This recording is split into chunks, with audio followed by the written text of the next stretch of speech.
Okay, we're going towards the inside of the horse compartment now. This is your ramp, and I'll take a picture of that from the side as well. There is your trailer door hooked in the open position, rather the top door I should say. The other one is in the same hooked position. Your center board, all of the padding on the center board and on the cushions on the bars, the butt bars and the chest bars. There's a little dirt on this one yet still, but it's all in excellent shape. There's no rips or tears that I know of. Let's take a look at this one. Yep.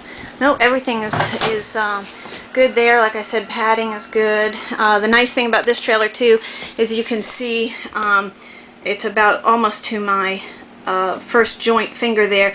There's a good about ½ inch padding all along the walls and in the front of the horse compartment and on the doors as well, so any kicks and dings don't really show, and the horses are cushioned. Your center board does come out. You can see the hinges right there. Center board does come out. I hooked up the camp shower just so you could see what that looks like.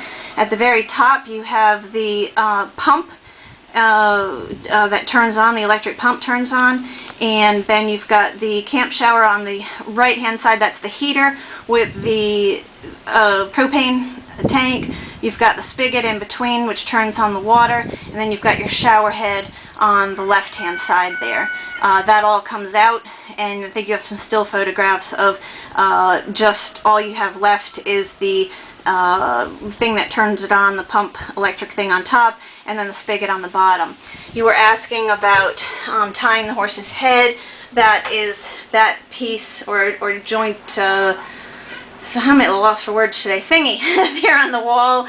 There are hooks there where I hang my hay bag on the center partition, and it's the same exact thing on the opposite wall there. You can see where the horse's chest bar is, and there's the tie rings. The opposite door, bus windows with the bars, there are screens there.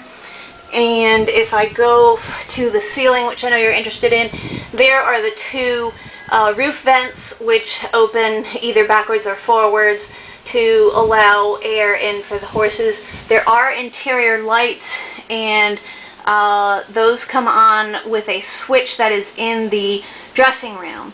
And I should be able to, I don't know if my battery's dead or not, I'll have to check that. It might need to be charged, but I should be able to turn those on. There's two switches in the dressing room. One is for dressing room lights, the other one turns on the lights in here and in the tack compartment at the same time. Straight up you can get a feel for the insulation in the entire trailer. So it's about an inch, takes up about an inch's worth of room. Ceiling on the opposite side. I hope this is coming out without a flash. And down that wall, that window is intact, of course, with a screen. Bus style window that slides. They have a lock on them, and I never remember which way is locked and unlocked, but they slide open, and I think that is unlocked. Yep. And so they slide open, and you have a screen, and there's your open window. And now we'll walk outside. You have these kind of latches to close your tailgate. And I'll go into the dressing room. I'm sorry, the tack room, tack compartment. Okay, you have this compartment which is permanently attached to the wall for brushes or whatever.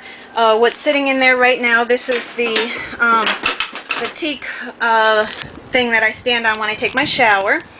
This is the pole for putting up and down the canopy. These mats go in the floor of this compartment to keep it clean, and of course the shower caddy and 3 extra things of propane. There are 2 saddle racks which are adjustable. I think you can appreciate the holes that you can adjust them up and down, and they go in with pins underneath the saddle rack, into these holes, and there are 2 saddle racks. There's the second one in the hole. I have the trailer aid jack mounted there, which I am sending with the trailer. You've got all of these bridle hooks on top. I didn't count them, but there are a lot. I did mention to you the marks on the wall that I said, you know, come from your chain on your lead or your bit swinging back and forth as you drive over time. This is the water tank that is installed in the corner.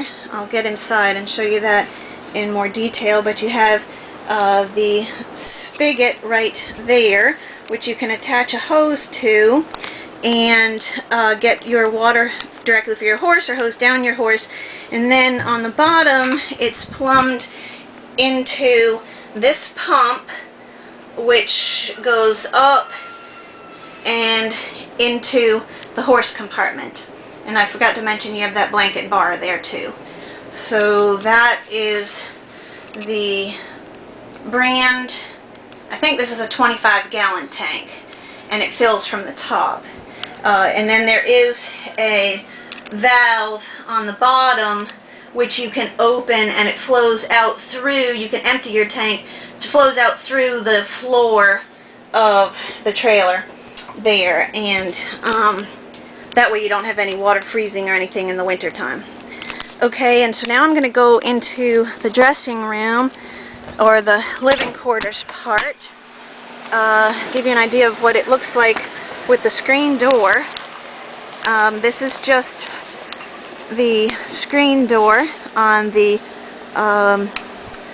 trailer, and it has a magnet kind of thing that keeps it open and closed, and it attaches to the main door by that magnet. There's my porta potty. Like I said, I'm not going to send my porta potty. I don't think anybody would want it. I still have everything set up as I would if I was going to be camping. What I normally do is I take the microwave when I'm traveling, and I move it to, I have the AC on, I don't know if you can hear that.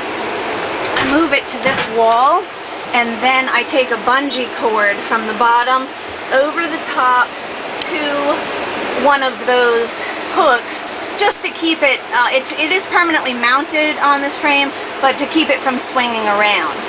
The refrigerator I put on the floor when I'm traveling. I think I can probably plug in the microwave to show you that it works. I am plugged into shore power. So, yep, microwave works. It's beeping at me. And the light's coming on and it's doing its microwave thing. Okay, so other than that, just a basic Walmart microwave. Refrigerator works, basic dorm fridge there. It does have the small freezer compartment. It is not on right now, but it will work, but I don't think it has any lights to show me that it is working. This is your sleeping area. I have taken my linens, but there are, again, sliding windows with screens. Curtains will stay. This is the air conditioner and heat. Right now I have it on fan, F-A-N only. I'm going to turn it to the air conditioning so you can hear that it goes into its air conditioning mode. And again, I have a wimpy cord attached, so it may not. I will have to go ahead and get a bigger cord to show you that, but it's clearly working well on fan status. And you've got your storage compartment here. Again, mats to keep, whoops, that's my camera lens protector. Mats to keep your floor clean. I put those down on the floor here. And there's a ton of those hooks in here, just like in the tack compartment. Indoor lights here. There's one right here up above. These lights go on by these two switches. One is for the interior lights here, and one, as I said, is for the horse compartment. Now there's lights on the inside of the horse compartment. There is another outlet right here, and there is an outlet on this side of the bed. I think that about does it. There is a bar up here to hang some clothes, or honestly I put my wet towel up there to dry. And queen size bed, fairly new, not been slept on too much, but it is quite comfortable. And that is about it.